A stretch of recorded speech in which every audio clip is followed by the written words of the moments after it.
Ang lulutuin ko po ngayon ay smoked chicken or pina-usukang manok. Una, ang gagawin ko po ay imamarinate ang chicken with salt and rice wine.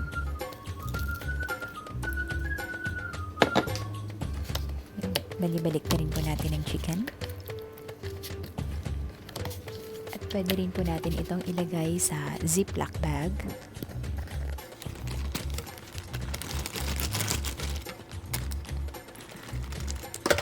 And lagay po natin ito sa refrigerator for at least 2 hours. Or preferably overnight para mas masarap po ang chicken.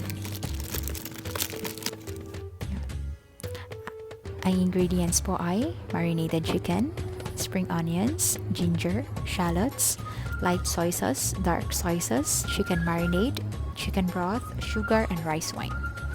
Sa mainit na kawali, ilagay po ang ating cooking oil. Saute po natin ang ginger, sibuyas,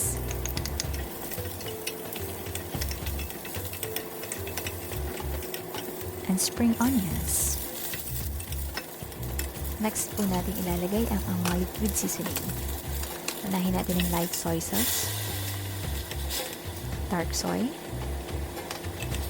chicken marinade, rice wine, and chicken broth. Tikman po ang mixture kung maalat. At kung maalat po, pwede tayong magdagdag ng sugar. Adjust the taste na lang po sa desired na taste nyo.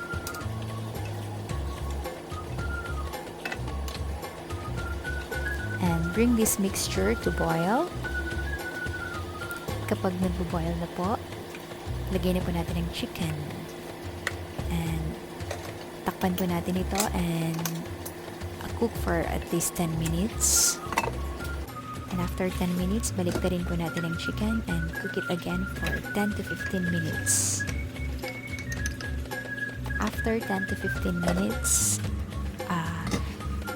turn off the fire and then let the chicken sit for at least 1 hour.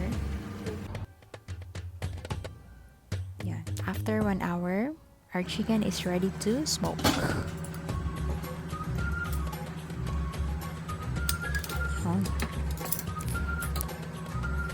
Drain po natin ang sauce for later use. And let's prepare for smoking.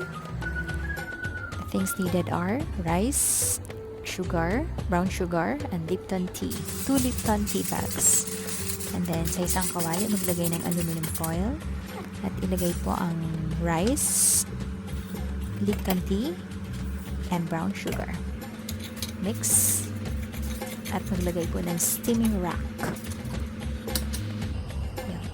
Turn on the fire, takpan, at kapag may nakikita na po kayong usok, ilagay na po ang chicken and smoke it for 7 minutes. Yan po ang smoking process ng ating smoked chicken. After 7 minutes, patayin ang apoy at hanguin na po ang chicken and ready to chop. Ayun. Pag na-chop na, lagyan ng sauce sa ibabaw. And ready to serve.